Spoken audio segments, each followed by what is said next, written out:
मन्दरविग्रह मेघश्याम गंगा तुलसी सालग्राम भद्रगिरीश्वर सीताराम भगत जन प्रिय सीताराम।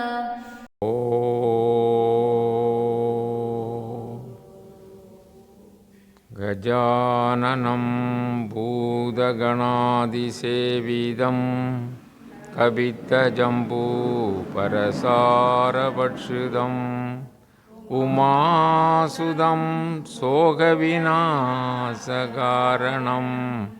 नमामि विघ्नेश्वरपादपङ्कजम्।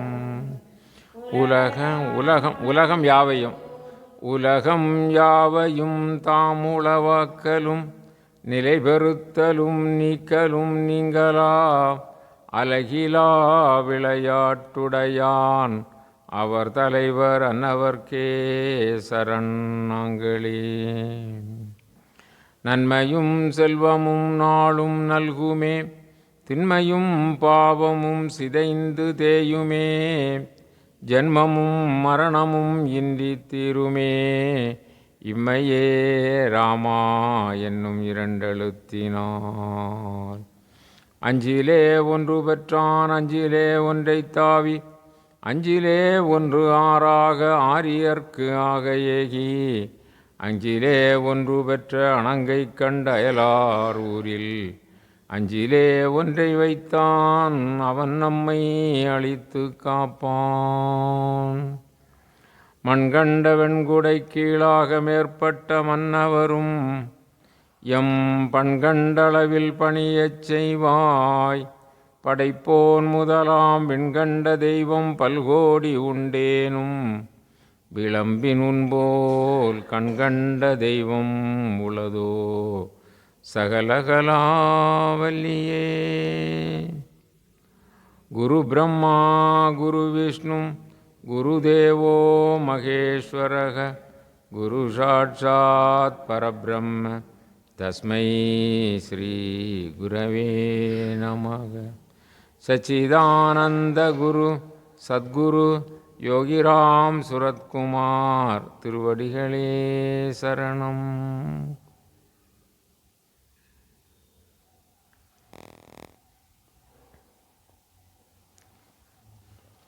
எல்லையற்ற கருணை உடைய எல்லாம் வல்ல சத்குருநாதருடைய பேரருளாலும்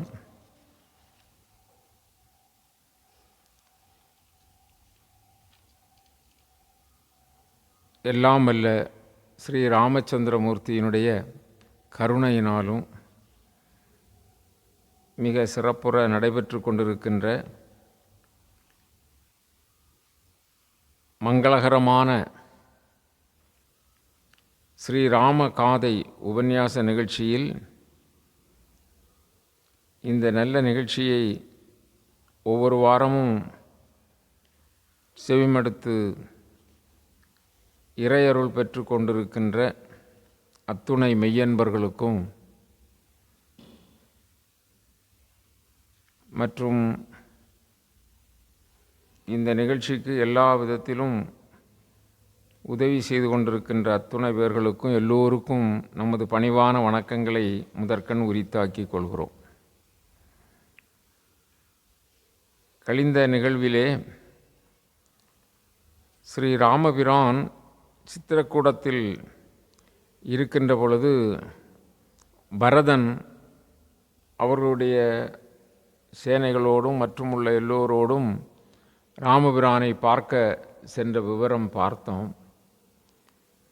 அப்படி சென்ற பொழுது இலக்குவன் பரதன் படையோடு தான் வருகிறான் என்று நினைத்து கோபப்பட்டான்.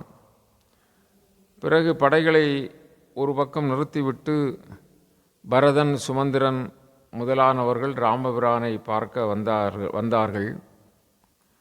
அருகில் வந்தவர்களை பார்த்த இளைய பெருமாளுடைய சீற்றம் தணிந்து போய்விட்டது. ஏனென்றால் பரதன் அந்த கோலத்தில் இருந்தான். தொழுத கையினன் அழுத கண்ணினன் அப்படியே புழுதி படர்ந்த உடம்போடு மர உரி தரித்திருந்தான். ஆகவே அவனுடைய மாண்புடை உள்ளத்தை அறிந்த இலக்குவனுக்கு அப்படியே தவறாக நினைத்து விட்டோம் என்று ரொம்ப வருத்தப்பட்டான். ராமபிரானை சந்தித்து பரதன் அவருடைய திருவடியிலே விழுந்து அடியற்ற மரம்போல் வீழ்ந்து வணங்கினான். அப்படியே எடுத்து எடுத்து கண்ணீர் சொரிய தழுவிக்கொண்டார் ராமபிரான். அதன் பிறகு பரதன் மிக வேதனையோடு சில வார்த்தைகளை சொன்னான். அண்ணா, நீ அறம் தவறிவிட்டாய், முறைமையும் தவறிவிட்டாய், அப்படி என்று சொல்லி வருத்தத்தோடு சொன்னான். அப்பொழுது அவரை ஆறுதல் படுத்தி தந்தை எப்படி இருக்கிறார் என்று சொல்லி கேட்டபொழுது, தந்தை உன் பிரிவினால் விண்ணுலகம் சென்று விட்டார், அதாவது இறந்து போய்விட்டார் என்று சொல்லி பரதன் சொன்னவுடனே அப்படியே ராமபிரான் நிலைகுலைந்து கீழே விழுந்தார். அவருக்கு துக்கம் தாங்க முடியவில்லை. அதனால் பெரிய வருத்தப்பட்டு அவர் தந்தையினுடைய அந்த இழப்பை தாங்க முடியாமல் புலம்புகிறார். அவருக்கு அழுகையும் அவருக்கு இரக்கமும் இது மாதிரி அவருடைய உள்ளம் மிக வேதனைப்பட்டது. அப்பொழுது அவர் சொல்லுவார், அணையாத விளக்கை போன்று நந்தா விளக்கன. கம்பநாட்டாழ்வார் சொல்லுகின்ற பொழுது நந்தா விளக்கன, நந்தா விளக்கென்றால் அணையாத விளக்கு. அணையாத விளக்கை போன்ற அருந்தலைவனே, இவ்வுலகத்தவர்க்கு தந்தையாக விளங்கக்கூடியவன் நீ. இந்த உலகத்தவர்களுக்கெல்லாம் தந்தை போன்று சிறப்புக்குரிய ஆட்சியை கொடுத்தவன். அறத்திற்கு நீ தாயாக இருப்பவன். அருளுக்கு நீதான் இருப்பிடம். பகை அரசர்களுக்கெல்லாம் நீ சிம்ம சொப்பனம். சிம்ம சொப்பனம் என்று சொன்னால் பகைவர்கள் இருக்க முடியாது, பகைவர்களாக இருக்க மாட்டார்கள். அப்படி ஒரு ஆண் சிங்கம் போன்று நீ வலிமையுடையவனாக இருந்து ஆட்சி செய்தாய். நீ இப்பொழுது இறந்து போய்விட்டாயோ? அப்படி தந்தையுடைய பிரிவாற்றாமல் அவர் இறங்கி பேசுகிறார். உன்னைப் போல வாய்மையை உருவாக கொண்டு காப்பதற்கு, வாய்மையை காப்பதற்கு, சத்தியத்தை காப்பதற்கு இனி யார் வரப்போகிறார்கள்? இந்த பூவுலகத்தில் உன்னை போன்று சத்தியத்தை காப்பாற்றுபவர்கள் யார்தான் உள்ளனர்? அப்பனே, கலைக்கோட்டு மாமுனியினுடைய அருளினாலே, அவருடைய அருள் பார்வையினாலே, அவர் செய்த குற்றமற்ற வேள்வியினாலே என்னை நீவேர் தவம் செய்து பெற்றெடுத்தீர். அதனுடைய பயன் என்ன? உம் உயிர் உம்மை விட்டு போவதற்குத்தானோ? ஏனென்றால் ராமனை பிரிந்ததனால் அவர் இறந்து போனார் என்ற காரணத்தினால். அப்படி தவம் செய்து என்னை பெற்றெடுத்தது உம்மை நான் இறக்கச் செய்வதற்குத்தானோ? அரசுரிமையை என்னிடம் விடுத்து இளைப்பாற வேண்டும் என்று எண்ணினீர்கள். இளைப்பாறி தவ வாழ்க்கை மேற்கொள்ள வேண்டும் என்று எண்ணினீர்கள். அப்படி இளைப்பாறுகின்ற முறையும் இதுதானோ? நீங்கள் எண்ணியவாறே அப்படியே நீங்கள் இளைப்பாறிவிட்டீர்கள். நான் உம்முடைய அரிய உயிர்க்கு யமனாக அமைந்து விட்டேன். அவன் சொல்கிறான், ராமபிரான் ரொம்ப வருத்தப்பட்டு சொல்கிறான், யமனாக அமைந்து விட்டேன். அதன் பிறகு உம்முடைய உயிர் பிரிந்து நான் அதற்கு காரணமாக இருந்து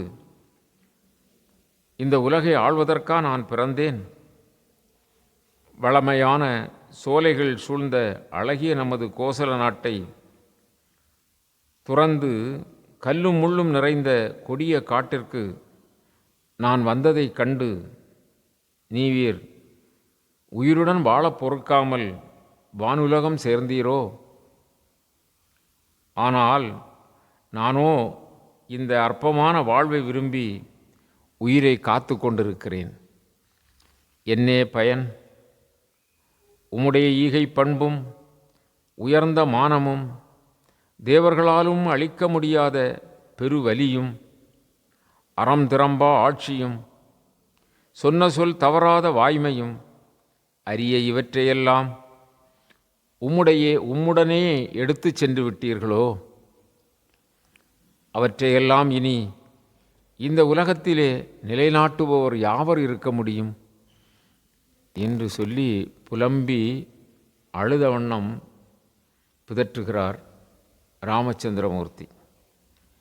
இதை வசிஷ்டர் முதலானவர்கள் இனியும் அப்படியே விட்டுவிடக்கூடாது என்று சொல்லி வசிஷ்ட முனிவர் ஆங்கிருக்கின்ற அந்த ராமபிரான் வந்திருக்கிறார் என்று தெரிந்த மாத்திரத்திலே அந்த வனங்களிலெல்லாம் இருந்த சடையுடைய முனிவர்களெல்லாம் வந்திருக்கிறார்கள். அவர்கள் எல்லோரும் அருகில் வந்து அப்பொழுது வசிஷ்டர் ராமபிரானை தேற்றுகின்றார். இந்த உலக வாழ்வு எப்படிப்பட்டது ராமா? நீ அறியாதது இல்லை. நீரில் தோன்றி அழிகின்ற ஒரு நீர்க்குமிழ் போன்றது. ஆகவே இந்த பூமியில் ஏராளமான பேர்கள் பிறப்பார்கள், ஏராளமான பேர்கள் அழிந்து போவார்கள், இறந்து போவார்கள். இந்த உடல் இந்த பூமிக்கு சொந்தம். இந்த உடல் அழியக்கூடியது. ஆகவே அப்படி இறந்தவர்களெல்லாம் மீண்டும் பிறந்து பிறந்து இந்த பூமிக்கு வருகிறார்கள். இதுதான் இயற்கை என்பதை நீ மறந்துவிட வேண்டாம். உயிர்களுக்கு எண்ணிறந்த பிறவிகள் உண்டு. ஒவ்வொரு உயிருக்கும் எண்ணிறந்த பிறவிகள் உண்டு. இன்பமும் துன்பமும் அவற்றை தொடரும். ஒவ்வொரு பிறவியிலும் செய்த நன்மை தீமைகளுக்கு ஏற்ப அவர்கள் மீண்டும் மீண்டும் அந்த வினையின் காரணமாக இந்த பூமியிலே பிறந்து பிறந்து அவர்கள் வாழ்கிறார்கள். அப்படி தொடரும் வாழ்க்கையை அறிந்த நீ வருந்தலாமா? யாரும் கொடிய யமனிடம் கண்ணோட்டம் இருக்கும் என எதிர்பார்க்கலாமா? கண்ணோட்டம் என்று சொன்னால் யமன் யாரையாவது விட்டு விட்டு போவானா? போக மாட்டான். காலம் வெல்லும். ஆகவே சாதாரணமான வயதானவர்கள் மட்டும் இறந்து போவது இல்லை. உன்னுடைய தந்தையோ வயதாக ஆகி 60,000 ஆண்டுகள் வாழ்ந்திருக்கிறார். அப்படி முடிசூடி மாமன்னனாக இருந்திருக்கிறார். ஆனால் தாயினுடைய கர்ப்பப்பையில் இருக்கின்ற பொழுதே கருவிலேயே குழந்தைகள் இறக்கின்றன. இவற்றை நீ அறிந்திருக்கிறாய். ஆகவே உன் தந்தை இறந்ததற்காக நீ வருந்த வேண்டாம். அழிக்கும் கடமை உள்ளவர் ருத்ரன், காக்கும் கடமை உள்ளவர் விஷ்ணு, படைக்கும் கடமை உள்ளவர் பிரம்மா. இவர்களையே காலம் என்ன செய்கிறது? கணக்கிடுகிறது. இவர்களே காலச்சக்கரத்தில் இருந்து தப்பிப்போவது இல்லை. அப்படி இருக்க நீ வருந்த வேண்டாம். புண்ணிய பாவங்களுக்கு ஏற்ப இன்ப துன்பங்களை அனுபவித்து கொண்டு இறந்து போவார்கள், மீண்டும் பிறவி எடுப்பார்கள்.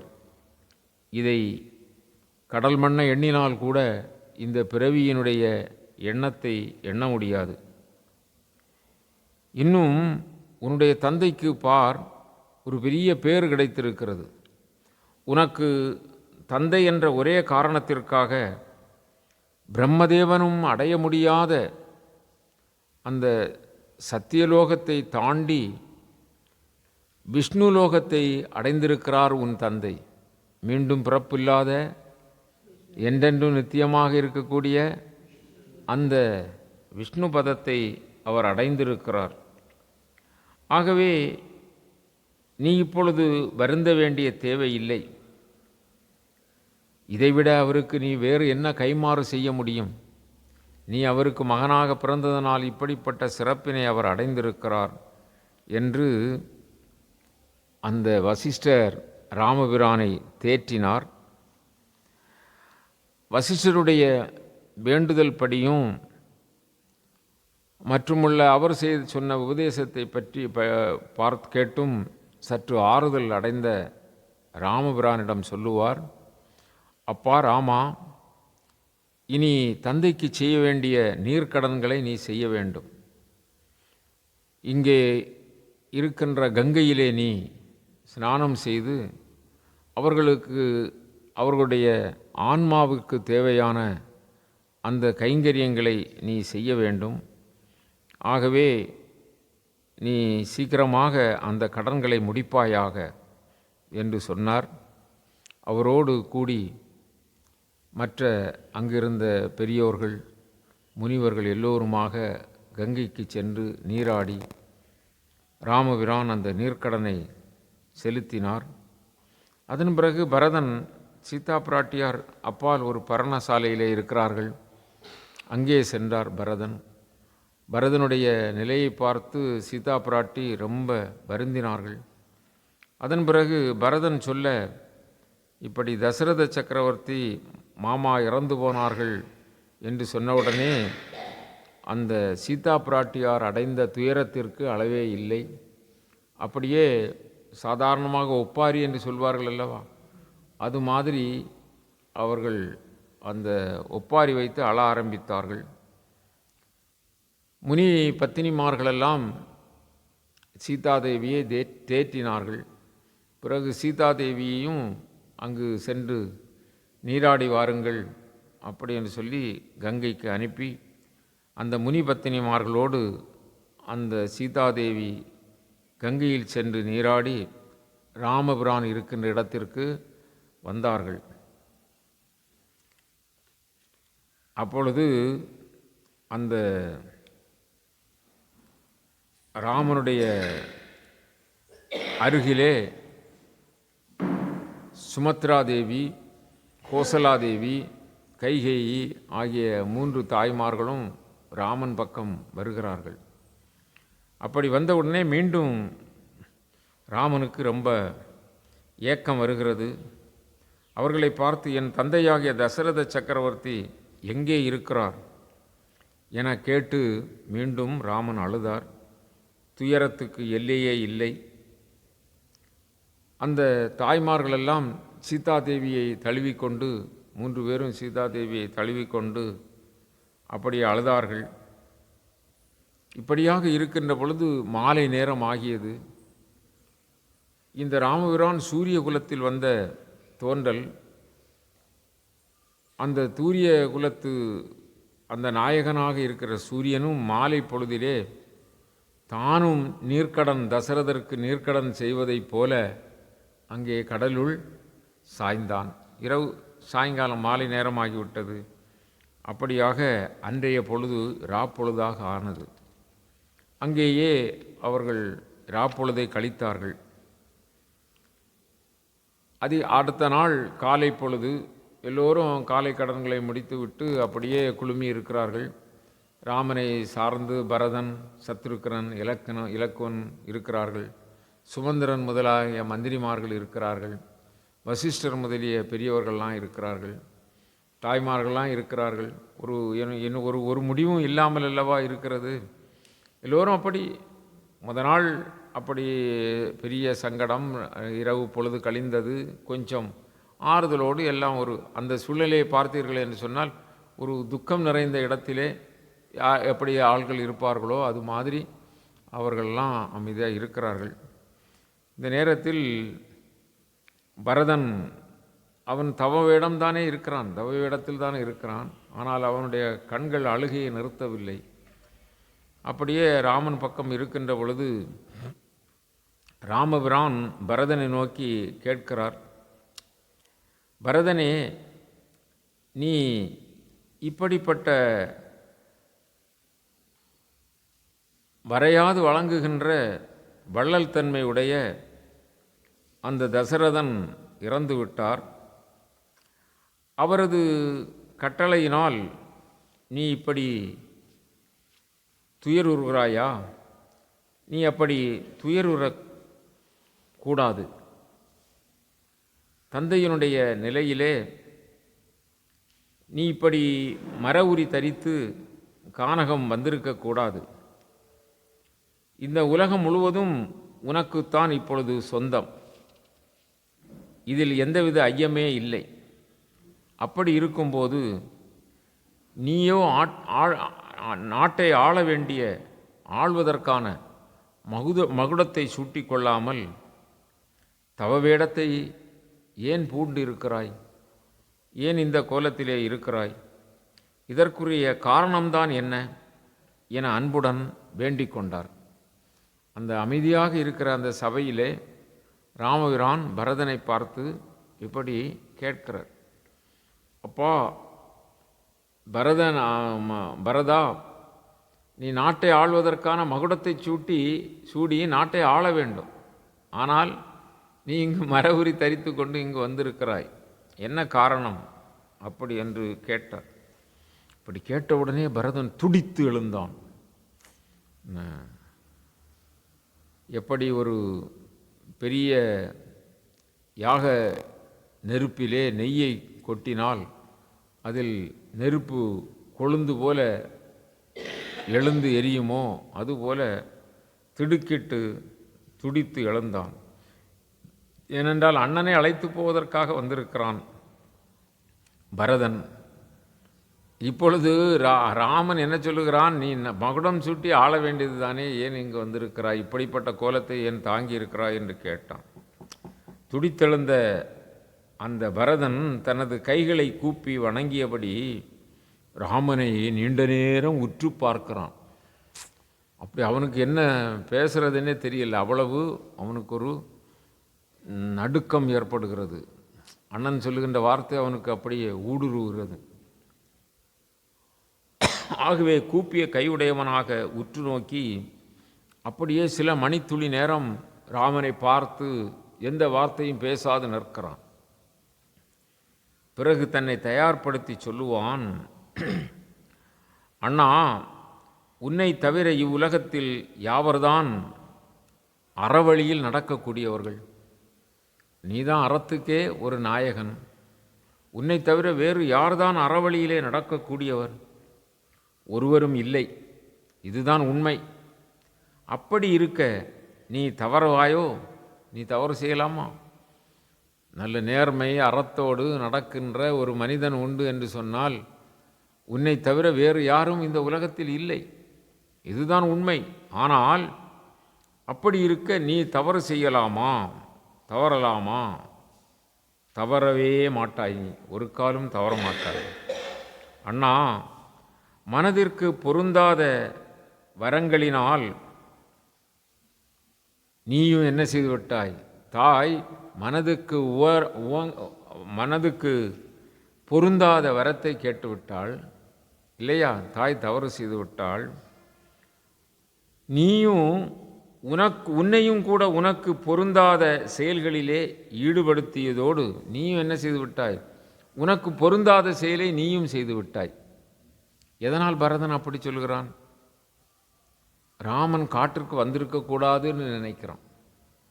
என்ன முறைமை அல்ல என்று அவன் மறுத்திருக்க வேண்டும் என்று நினைக்கிறான் பரதன். அப்படி நாம் யூகிக்க வேண்டியது இருக்கிறது. ஆகவே நீயும் என்ன செய்து விட்டாய்? நீயும் உனக்கு பொருந்தாதவாறு செயல்களில் ஈடுபடுத்தி கொண்டாய்.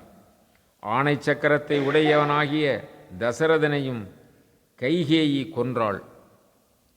கைகேயியானவள் என்ன செய்தாள்? என் தாய் கைகேயி ஆணை சக்கரம் உடையவன் தசரதன். அதை ஆணை சக்கரம் என்று சொல்கிறார். அதாவது அவன் கட்டளையிட்டால் எல்லாம் நடக்கும். அப்படிப்பட்ட சக்கரவர்த்தியை அவள் கேட்ட வரத்தினால் கொன்றாள் அந்த கைகை. நான் அவளுடைய பாவம் செய்த பாவி, அவளுடைய வயிற்றில் பிறந்த பாவியாகிய நான், அதனால் அந்த அரசுரிமையை ஏற்றுக்கொள்ள முடியுமோ? உயர்ந்தோர் ஆகிய நீ செய்யக்கூடிய தவ வாழ்க்கையை நான் செய்யக்கூடாதா? அப்படி கேள்வி. நான் அப்படிப்பட்ட பாவியாகி விட்டேனா? நீ என்ன செய்திருக்க வேண்டும்? முறைமை தவறாது ஆட்சி செய்திருக்க வேண்டும். நீ வரத்தினால் நீயும் முறைமை தவறி போய்விட்டாய். கானகம் வந்து விட்டாய். கானகத்தில் நீ தவ வாழ்க்கையை மேற்கொள்வேன் என்று வந்திருக்கிறாய். நான் ஏன் தவ வாழ்க்கை, ஏன் இப்படி மரவுரி தரித்திருக்கிறாய் என்று கேட்டதற்கு அவன் சொல்லுகிறான், நான் மரவுரி தரிக்க கூட தகுதியற்றவனாகிவிட்டேனோ? அந்த கொடியவளாகிய அந்த கைகையை செய்த பாவத்தினால் அந்த பாவம் என்னையும் அப்படிப்பட்ட கீழ்நிலையில் தள்ளிவிட்டதோ? நான் தவ வாழ்க்கை மேற்கொள்ளக்கூடாதோ? பிறப்பால் இழிந்தவனாக ஆகிவிட்டேனோ? ஆகவே அண்ணா, நான் மிக மிக வருந்துகிறேன். அப்படி சொல்லி அவன் துன்பப்பட்டு அந்த எனக்கு இத்தகைய துன்பத்தை கொடுத்து நான் வருந்துமாறும், இவ்வுலகம் உள்ளவரை எனக்கு பழி கிடைக்குமாறும், இவ்வுலகத்திற்கு துன்பத்தை செய்து பாவியாகிய கைகேயிக்கு பிறந்த பாவம்தான் இந்த பரதன் ஆகிவிட்டேன். பாவிதான் இந்த பரதன் ஆகிவிட்டேன். என்னால் துணிந்து இறந்து போகவும் முடியவில்லை. நான் இறந்திருக்க வேண்டும். அத்தகைய பாவச் செயலை செய்தவனாக ஆகிவிட்டதால் நான் இறந்து போயிருக்க வேண்டும். ஆனால் என்னால் துணிந்து இறந்து போகவும் முடியவில்லை. தவத்தினை மேற்கொள்ளவும் இயலவில்லை.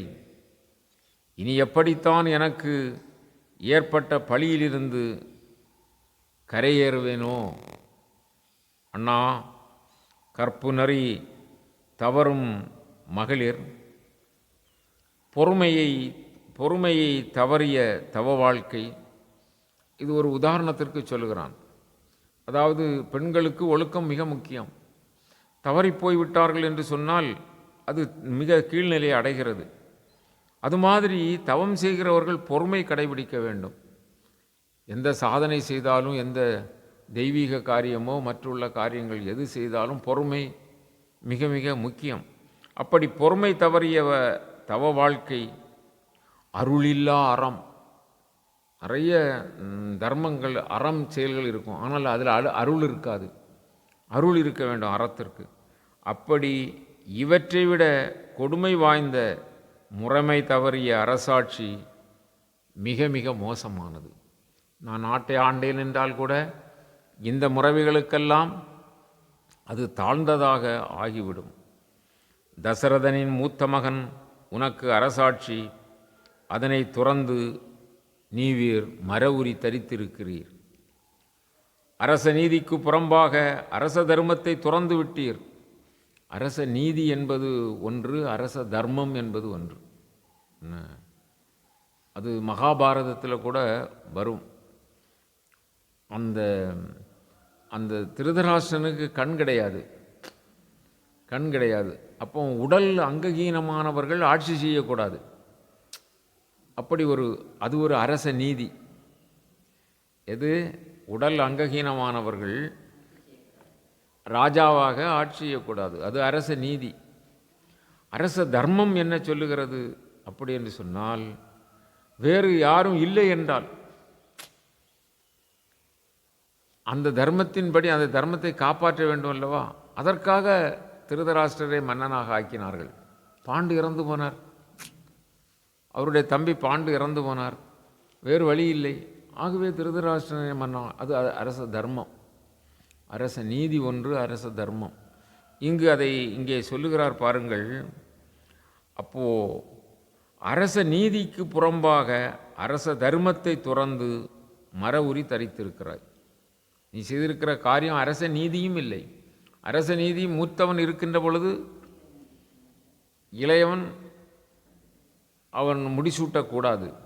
அரச நீதி. அந்த அரச தர்மமும் அப்படி தந்தையை, அதாவது அந்த அந்த தாய் கேட்ட வரத்திற்காக நீ கானகத்திற்கு வந்திருக்கக்கூடாது. அதுவும் அரச தர்மம் இல்லை. அதுதான் சொல்கிறான். தர்மத்தை துறந்து முறை தவறி அறத்தை கொன்று அரசாட்சியை நீ அப்படி வந்து விட்டாய். மரபுரி தரித்து மூத்த மகனாகிய தசரதனின் மூத்த மகனாகிய நீ அரசை துறந்து வந்து விட்டாய். நான் முறை தவறி ஆளுகின்ற அந்த ஆட்சியை அறத்திற்கு புறம்பாக அறத்தை கொன்று அரசாட்சியை ஆள்வேனோ? நான் அப்படி ஆள்வேனா? அப்படி அது சரியில்லை அண்ணா. உன்மீது கொண்ட அன்பினால் தசரதன் மாண்டான். தசரதர் நம் தந்தை எதற்கு இறந்து போனார்? உன்மீதுள்ள அன்பினால். நீ கண்ணனையே ராமன் கானகம் சென்று விட்டானே என்று வருந்தித்தான். அவனை பார்க்காமல் நான் எப்படி வாழ்வேன் என்று தானே இறந்தார். உன்மீது கொண்ட அன்பினால் தசரதன் மாண்டான். நீயோ கொடிய பாலையில் அடியெடுத்து வைத்தாய். பெரிய கல்லும் முள்ளும் கொடிய விலங்குகளும் பலவிதமான சீதோஷ்ணங்களும் நிறைந்த கொடிய பாலைவனத்தில் நீ அடியெடுத்து வைத்தாய். வஞ்சகமாய் நான் அரசாட்சியை கவர்ந்து அப்படி ஆட்சி செய்தால் நான் கொடிய பகைவனோ? உனக்கு நான் கொடிய பகைவனா? நான் வஞ்சகத்தால் அப்படி ஆட்சி செய்வதற்கு? உந்தை தீமையும், கம்பர் சொல்லுகிறார், உந்தை தீமையும். உந்தை என்றால் உன் தந்தை. யாரு? தசரத சக்கரவர்த்தி. அவர் ஒரு தீமை புரிந்து விட்டார். அவர் அப்படிப்பட்ட வரத்தை என்ன செய்திருக்கக்கூடாது? கொடுத்திருக்கக்கூடாது. உந்தை தீமையும் உலகு உறாத நோய் தந்த தீவினை தாய் செய் தீமையும். என்னுடைய தாய் என்ன செய்தா? அந்த கைகேயி அவளும் பெரிய தீமை செய்து விட்டாள். அவள் அத்தகைய வரத்தை கேட்டிருக்கக்கூடாது. தாய் தந்த தீவினை தாய் செய் தீமையும். உலகு உறாத விதத்திலே உன் தந்தை செய்த தீமையும் தாயாகிய கைகேயி செய்த தீமையும் எந்தை நீங்க. என் தந்தையாகிய தசரத சக்கரவர்த்தி இந்த உலகை விட்டு, உலக வாழ்வை விட்டு விண்ணுலகம் சென்றார். தந்தை நீங்க, எந்தை நீங்க, மீண்டும் அரசு செய்கையனா. நீ என்ன செய்ய வேண்டும்? இப்பொழுது செய்ய வேண்டிய காரியம் என்ன?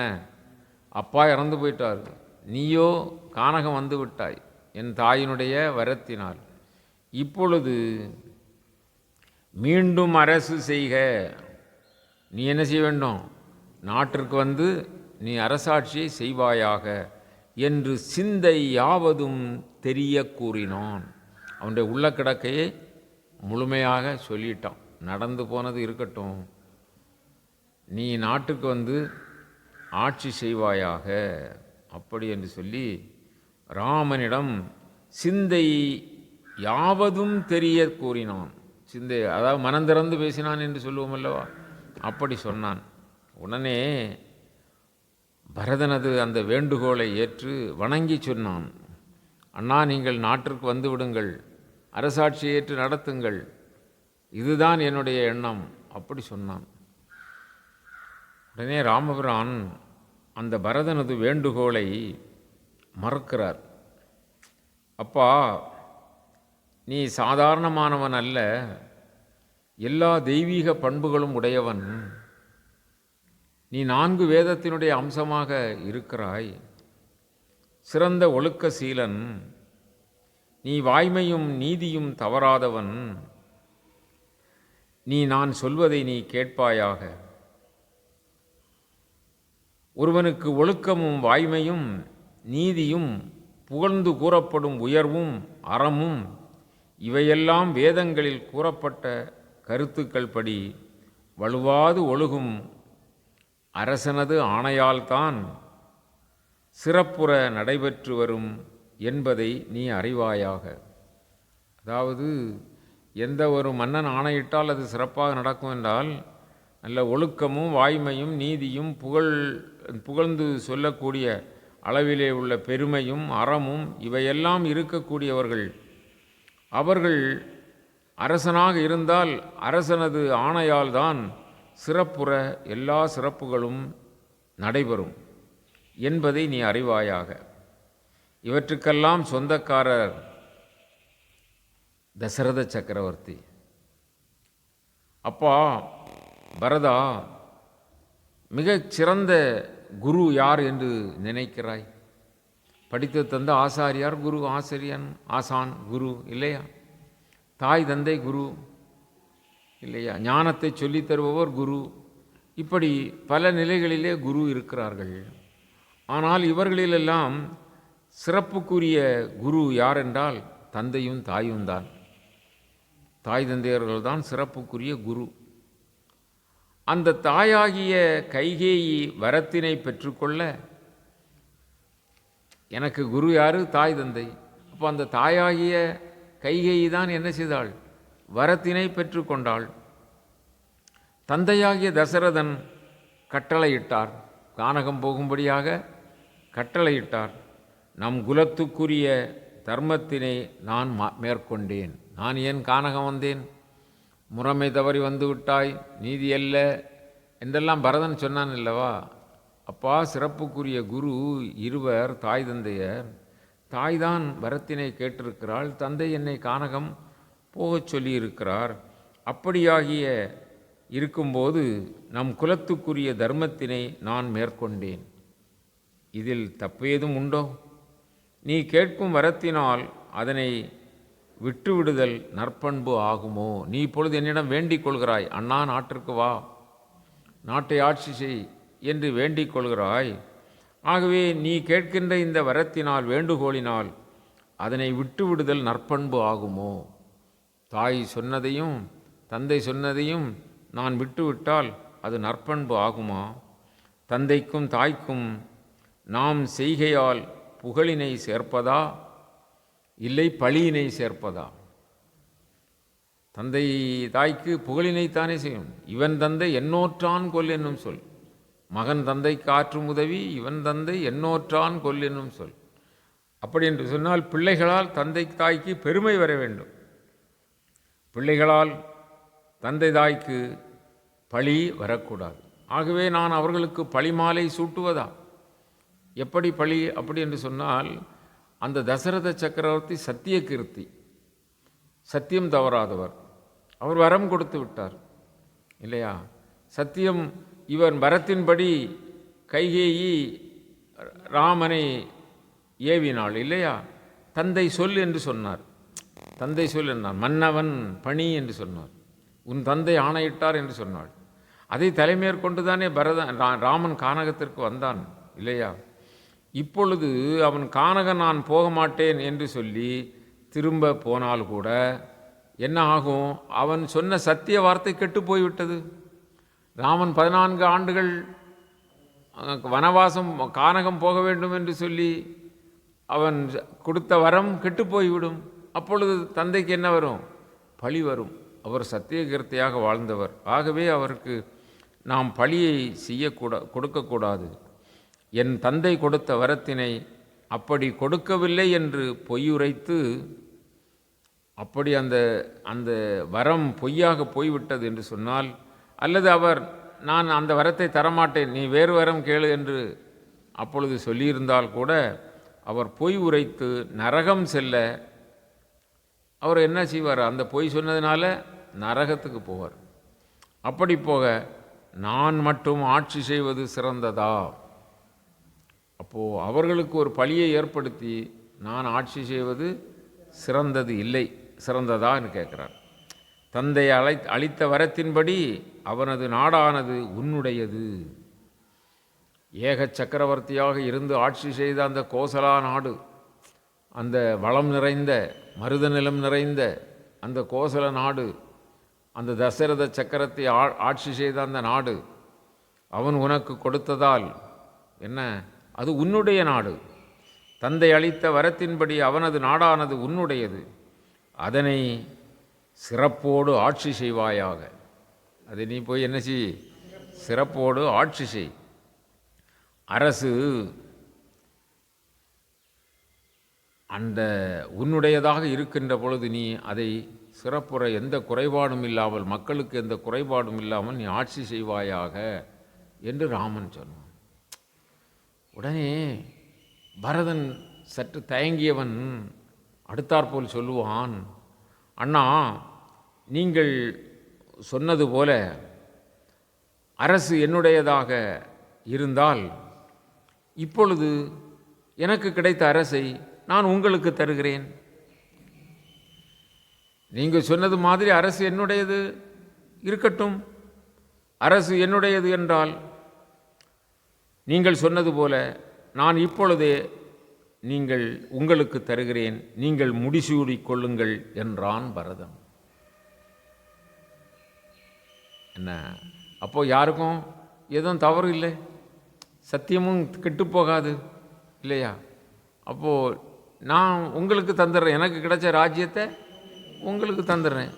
எப்பொழுதும் கொடுக்கலாம் இல்லை, தானம் கொடுக்கலாம் இல்லை, நீங்கள் ஆட்சி செய்யுங்கள்.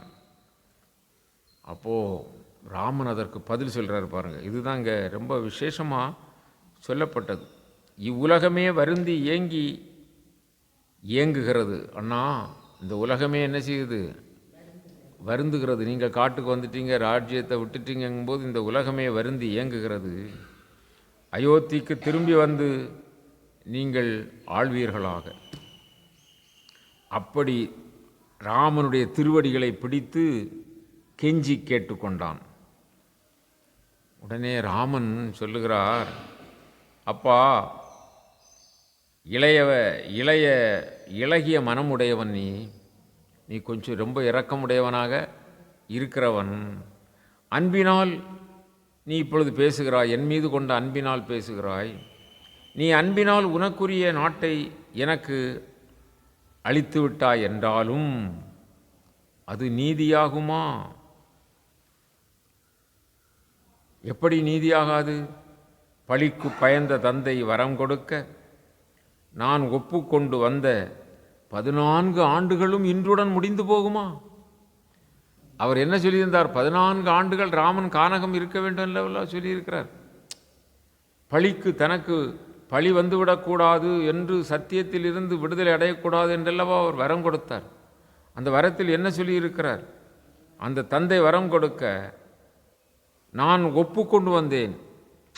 மன்னவன் பணி என்றாகில் நும்பணி மறுப்பனோ, என் பின்னவன் பெற்ற செல்வம் அடியனேன் பெற்றதென்றோ என்று அதை ஏற்றுக்கொண்டு தாய் என்ன சொன்னாள்? ஆழிசூழ் உலகமெல்லாம் பரதனே ஆள, நீ போய் தாளிரும் சடைகள் தாங்கி தாங்கரும் தவமேற்கொண்டு பூலிவங் கானம் நன்னி புண்ணிய துறைகளாடி 7 ஆண்டில் வா என்றாள். 7 14. அப்போ அந்த 14 ஆண்டுகள் நான் கானகத்தில் இருக்க வேண்டும் அல்லவா? நீ சொல்லுகின்றபடி நான் நாட்டிற்கு திரும்பிவிட்டேன் என்றால் நான் ஒப்புக்கொண்டு வந்த 14 ஆண்டும் இன்றுடன் முடியுமோ? முடிந்து போகாதல்லவா? தந்தையின் கட்டளைப்படி 14 ஆண்டுகள் நான் காட்டில் வாசம் செய்ய வேண்டாமா?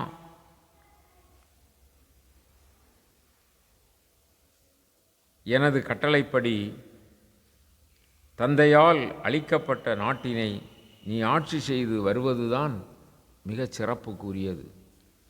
அப்படி என்று சொல்கிறான் ராமன். என்ன சொல்லுவான்? அந்த ராமபிரான், அந்த பரதன் கைகை வரம் கேட்பதற்கு முன்பு ராமபிரானை அழைத்து அந்த மந்திர ஆலோசனை கூட்டத்திலே முந்தைய நாள், அடுத்த நாள் தான் இவன் ராமன் கானகம் போக வேண்டும், முந்தைய நாள் ராமனுக்கு பட்டாபிஷேகம். அப்பா நீ ஏற்றுக்கொள் என்று தசரதர் சொன்ன பொழுது தந்தை அந்த மகுடத்தை சூடிக்கொள் என்று சொன்ன பொழுது நான் மறக்காது அவரிட்ட கட்டளைக்கு அப்படியே அடிபணிந்தேன். ராமன் அந்த இடத்துல ஒன்றும் சொல்லவில்லை, மௌனமாக இருந்தார். மௌனம் சம்மதத்துக்கு அறிகுறி என்று ஏற்றுக்கொண்டார்கள். அப்பா நீ நாட்டை ஆட்சி செய்ய வேண்டும், நான் அதிலிருந்து விடுதலை பெற்றுக்கொள்கிறேன், தவத்திற்கு போகிறேன் என்று சொல்லி அவர் முந்தி உள்ள கீர்த்தி உள்ள பெரிய அரசர்களை எல்லாம் சொல்லி நீ ஏற்றுக்கொள்ள வேண்டும்னு சொன்னார். அப்பொழுது ராமன் எனக்கு மகுடம் சூட்டுங்க நான் ஏற்றுக்கிட்டேன் அப்படியெல்லாம் சொல்லல. ராமன் மௌனம் சாதித்தார். அதுதான் இப்பொழுது சொல்கிறார். அன்று என் தந்தையாகிய அந்த தசரத சக்கரவர்த்தி ராமா மகுடத்தை சூட்டிக்கொள் என்று சொன்ன கட்டளையை நான் மறக்காது இருந்தேன். அதுபோல் பரதா, இன்று நான் உனக்கு கட்டளை இடுகிறேன், இதை நீ மறக்காமல் சொன்னதை செய், துயரப்படாதே.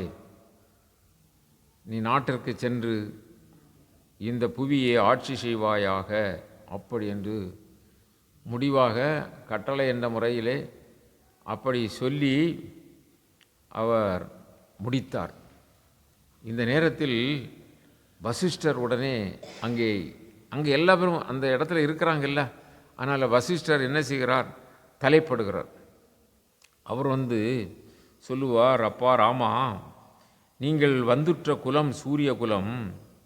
இந்த சூரிய குலத்திலே இஸ்வாகு காலத்திலிருந்து முதல் ராஜா இஸ்வாகு ராஜா, அந்த இஸ்வாகு வம்சம், அதில் வந்த ராஜாக்கள் இப்பொழுது பல தலைமுறை வந்தாகிவிட்டது.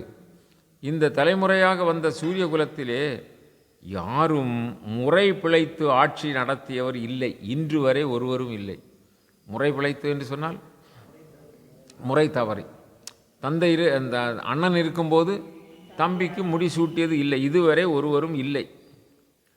உனக்கு நான், அது மட்டுமல்ல, உனக்கு நான் பல்துறை கலைகளை கற்றுத்தந்திருக்கிறேன். விஸ்வாமித்திரருடைய அந்த வசிஷ்டருடைய குருகுலத்தில்தான் இந்த ராமலுக்குவர்களெல்லாம் படித்தார்கள் இல்லையா? அதனால் ராமனிடம் சொல்லுகிறார், அப்பா, நான் உனக்கு பல்துறை கல்விகளை கற்பித்த குரு நான். குருவாகிய நான் எல்லா குரவர்களிலும் உயர்ந்தவன். அதாவது மாதா பிதா குரு தெய்வம் என்று சொல்லக்கூடிய அந்த வரிசையில் அந்த கல்வி கற்றுத்தந்து ஞான கல்வியை கொடுக்கக்கூடியவர் குரு, சிறப்புக்குரியவர் என்று இவர் சொல்லுகிறார். ராமன் முன்பு தாய் தந்தை என்றார் அல்லவா, இப்பொழுது வசிஷ்டர் சொல்லுகிறார், குரவர்களில் உயர்ந்தவர் குரு. என் கட்டளை ஏற்று, நான் இப்பொழுது சொல்லுகிறேன், என் கட்டளையை ஏற்று நீ அயோத்தி சென்று நாட்டை ஆள்வாயாக. அப்படி வசிஷ்டரும் பரதனுக்கு சாதுவாக சொன்னார். அப்படி என்றால் தந்த குருவாகிய என்னுடைய வார்த்தையை நீ கேள், நீ இனி ஒருத்தருக்கு ஒருத்தர் மாறி மாறி பேசிக்கொண்டே இருக்காதீர்கள், நீ நாட்டுக்கு செல், நாட்டை ஆள் அப்படின்றார். உடனே ராமன் அதற்கு மறுப்புரை சொல்லுகிறார். ராமன் வசிஷ்டர் சொன்னதற்கும் அவர் சொல்லுவார், சான்றோர்கள், ஆசிரியர்கள், வாய்மை மேற்கொண்ட புதல்வர்கள் சொல்வதை ஏற்றுக்கொள்ள வேண்டும். யார்? சான்றோர்கள், ஆசிரியர்கள், வாய்மையை மேற்கொண்ட புத்திரர்கள். புத்திரர்களும் நல்ல நமக்கு மேல் வளர்ந்தாச்சு, நல்ல புத்தியாக சொல்கிறாங்கன்னா அதை கேட்கணும். புத்திரர்கள் இவர்கள் சொன்னதை ஏற்றுக்கொண்டபின், ஒரு முறை இவர்கள் சொன்னதை ஏற்றுக்கொண்டபின் நான் அந்த வேலையை செய்வேன் அல்லது அந்த கடமையை செய்வேன் என்று ஏற்றுக்கொண்டவன் மறுத்து கூற தகுதி உண்டோ? அப்படி மறுத்து கூறுதல் தகுதியோ நல்லதோ?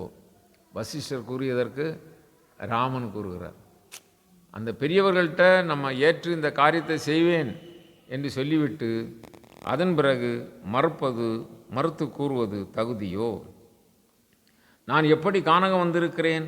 தாய் கட்டளையிட்டு கூறியதையும் தந்தை செய்கை என்று ஏவிய வேலையையும் தலைவணங்கி ஏற்றுக்கொண்டு வந்திருக்கிறேன். தாய் கட்டளை, தந்தை செய் என்று சொன்ன அந்த வேலையை நான் என்ன செய்கிறேன்? தலைவணங்கி மேற்கொண்டு வந்திருக்கிறேன். இப்படி அவர்கள் சொன்ன கட்டளையை தலை வணங்கி மேற்கொண்டு இருக்கிற நான், அப்படிப்பட்ட நான் மீண்டும் அதை செய்யாது விடுத்தேன் என்று சொன்னால், புதல்வனை விட, அதாவது நல்ல புதல்வனாக இருக்க முடியுமா? அதைவிட, அப்படி இருப்பதை விட, அப்படி ஒருவேளை நான் அதை செய்யாமல் போனால், என்ன செய்வது என்றே தெரியாத நாய் தெருவிலே இங்கும் அங்கும் போகும். எதற்காக அங்கே போகிறோம், எதற்காக இங்கு போகிறோன்னு ஒன்றும் தெரியாது. அங்கும் இங்கும் போகும். எந்த ஒரு திட்டமும் எண்ணமும் இல்லாமல் அதுவாக அப்படி போகும். அப்படிப்பட்ட நாயை விட நான் கேடுற்றவனாக அலைந்து திரிவது அல்லவா நல்லது? வசிஷ்டரிடம் சொல்லுகிறார் ராமபிரான். ஒரு கட்டளையை ஏற்று நான் அதை செய்வேன் என்று சொல்லி முடிவெடுத்து வந்த பிறகு அதை நான் மறுப்பேன் என்று சொன்னால், நாயை விட, அலைந்து திரிகின்ற நாயை விட மோசமானவன் அல்லவா?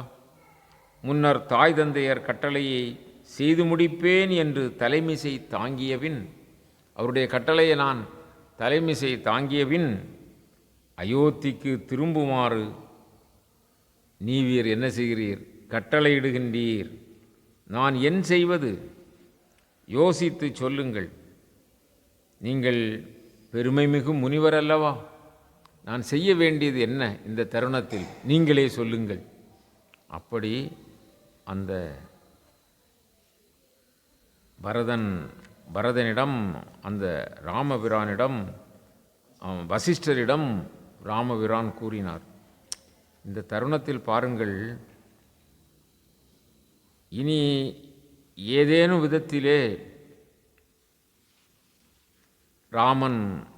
ராமனை நாட்டிற்கு இவர்கள் அழைத்து சென்று விட்டார்கள் என்று சொன்னால் என்ன ஆகாது? ராவணன் முதலான அவுணர்களை கொல்வதற்காக அவதாரம் எடுத்து வந்திருக்கிற ராமனுடைய செயல் நடைபெறாமல் போய்விடும் என்று தேவர்களெல்லாம் கூடினார்கள். தேவர்களெல்லாம் வானில் கூடி அவர்கள் இந்த தருணத்தை நாம் பயன்படுத்தி கொள்வோம் என்று சொல்லி அசரீரியாக மொழிந்தார்கள். அசரீரி கேட்கிறது வானத்திலே. எப்படி கேட்கிறது? ராமா, நீவீர் அரசாட்சியை துறந்து தாய் தந்தையர்களுடைய வேண்டுதல் படி கானகம் வந்து விட்டீர்கள். கானகத்திலே 14 ஆண்டுகளை கழிப்பது உங்களுடைய கடன். பரதா, நீவீர் பெற்ற அந்த கோசல நாட்டு அந்த அரசாட்சியை நீவீர் ஆட்சி செய்ய வேண்டும். அதுதான் உங்களுடைய கடமை. தாய் தந்தையர்களுக்கு செய்யக்கூடிய கடமை அதுதான் என்று சொல்லி வானிலிருந்து அசரீரி கேட்டது. உடனே ராமபிரான் பரதனை பார்த்து சொல்லுவார், பரதா, வானுலகத்து தேவர்கள் சொல்லுகின்ற கூற்றினை நீ கேட்டாயா? அவர்கள் சொல்லுகின்ற கூற்றையே ஏற்றுக்கொள்ளலாம். மீண்டும் நான் உன்னிடம் சொல்லுகின்றேன், நீ தம்பி என்ற முறையிலும் நல்ல சிறப்புக்குரியவன் என்ற நிலையிலும் நான் இறுதியாக உனக்கு கட்டளையிடுகிறேன். வானவர் சொல்லை மேற்கொண்டு நீ நாட்டிற்கு திரும்பி சென்று நல்ல முறையில் ஆட்சி செய்வாயாக. நான் தாய் தந்தையர்கள் சொல்லிய வண்ணம் 14 ஆண்டுகள் கானகத்தில் வாசம் செய்து மீண்டும் வருகிறேன் என்று சொல்லி அருகில் இருந்த தம்பியினுடைய கைகளை பற்றி கொண்டு என்னுடைய கட்டளையை மீறாது கடைபிடிப்பாயாக என்று அன்போடு கேட்டுக்கொண்டார். உடனே பரதனுக்கு இப்பொழுது வேறு வழி இல்லை. பரதன் சொல்லுவான், அண்ணா, நீங்கள் 14 ஆண்டுகளிலே திரும்பி வந்து அரசாட்சியை ஏற்று நீங்கள் அரசாட்சி செய்ய வேண்டும். 14 ஆண்டுகள் வரை பொறுத்திருப்பேன். 14 ஆண்டுகள் கழிந்து ஒரு நாள் ஆனால் கூட நான் நெருப்பை வளர்த்து என் உடலை தீக்கிரையாக்கி விடுவேன். இது என் அண்ணன் ராமன் மீது ஆணை. அப்படி போட்டான். உன் மீது ஆணைன்னு சொல்லிட்டான். இப்போ கண்கலங்கிய ராமபிரான் சொல்லுவார், அப்பா பரதா, நீ சொல்லியபடி 14 ஆண்டுகளில் நான் வந்து விடுவேன். வந்து அரசாட்சியை ஏற்றுக்கொள்கிறேன். நீ வருந்தாதே, சென்று வா அப்படின்னார். உடனே பரதன், அண்ணா, நான் சென்று ஆட்சி செய்வதில்லை. உன்னுடைய திருவடியை எனக்கு கொடு, உன் திருவடிதான் ஆட்சி செய்யும் என்று அப்படியே பூமியில் விழுந்து பொத்தன்று ராமபிரானுடைய திருவடிகளை பற்றி கொண்டு, அண்ணா, நின் திருவடியை கொடு என்று வேண்டிக் கொண்டான். ராமபிரான் வேறு வழியில்லை. தேவர்களுக்கும் கிடைக்காத திருவடி, எல்லா நன்மைகளையும் சிறப்பையும் கொடுக்கக்கூடிய திருவடி, தன்னுடைய தம்பி வேண்டிக் கொண்டதன்படி, பரதன் வேண்டிக் கொண்டதுபடி அத்திருவடிகளை மனமுவந்து கொடுத்தான். அடித்தளத்தில் பற்றி கொண்ட திருவடியை முடித்தளத்து வைத்தான். தலையிலே சூடிக்கொண்டான். என்ன பரதன். அப்படியே கண்கள் ஆறாக பெருகுகிறது. தலையில் சூடிக்கொண்ட அந்த திருவடி, அண்ணா இந்த திருவடிதான் நீங்கள் வருகிற வரை ஆட்சி செய்யும் என்று சொல்லிவிட்டு பரதன் திரும்பினான். ராமபிரான் அப்பால் செல்கிறார்கள். பரதனோடு வந்த எல்லா பொதுமக்களும், நாட்டு மக்களும், அமைச்சர்களும், மற்றுமுள்ள தாய்மார்களும், மற்றுமுள்ள அரச வம்சத்தை சார்ந்தவர்களும், குறுநில மன்னர்கள், இவர்களெல்லாம் பரதனோடு வந்தவர்களெல்லாம் இங்கே நாட்டிற்கு திரும்பினார்கள். அப்பொழுதும் பரதன் நினைக்கிறான், அண்ணன் காட்டில் இருக்கின்ற பொழுது நான் நாட்டிற்கு போக மாட்டேன். நானும் அந்த கோசலா நாட்டினுடைய எல்லையில் இருக்கக்கூடிய நந்தி கிராமம் என்று சொல்லுகின்ற ஒரு கிராமத்திலே அங்கேதான் இருப்பேன். அப்படி என்று சொல்லி நந்தி கிராமத்தில் கொண்டு ஒரு அரியணை அமைத்து, அந்த அரியணையிலே பாதுகையை வைத்து, அதுதான் ராஜா, பாதுகையை வைத்து அந்த பாதுகைக்கு பூஜை செய்து, அந்த பாதுகையின் அந்த சிம்மாசனத்தின், பாதுகை இருக்கின்ற சிம்மாசனத்தின் அடியிலே தவத்தில் இருந்தான் பரதன். எல்லா காரியங்களிலும் அவன் எங்கும் போவதில்லை. அந்த திருவடியின் பக்கத்திலே தவமாகவே இருந்தான் 14 ஆண்டுகள். அப்பொழுது நாட்டில் ஆட்சி நடைபெற்றது. அது ராம பாதுகை ஆட்சி, ஸ்ரீராமனுடைய பாதுகை ஆட்சி. அப்படியாக அவன் நந்தி கிராமத்திலே இருந்தான் 14 ஆண்டுகள். பின்னால் அந்த 14 ஆண்டுகள் கழிகிற வரை என்ன நடந்தது என்பதை அடுத்த நாள் பார்க்கலாம். இதற்கிடையில் சித்திரக்கூடத்தில் இருந்தால் இன்னும் நாட்டு மக்கள் சீக்கிரமாக இங்கு வந்து விடுவார்கள். வந்து ராமன் இங்கே என்று பார்ப்பார்கள்.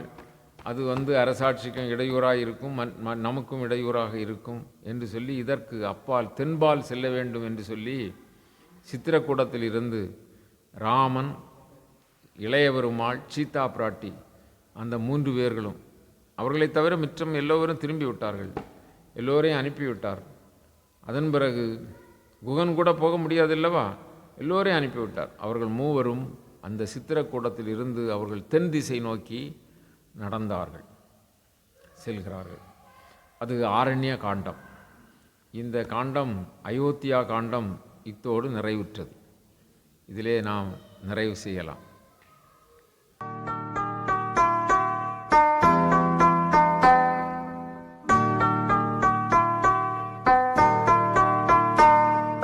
योगी राम सूरत कुमार जय गुरु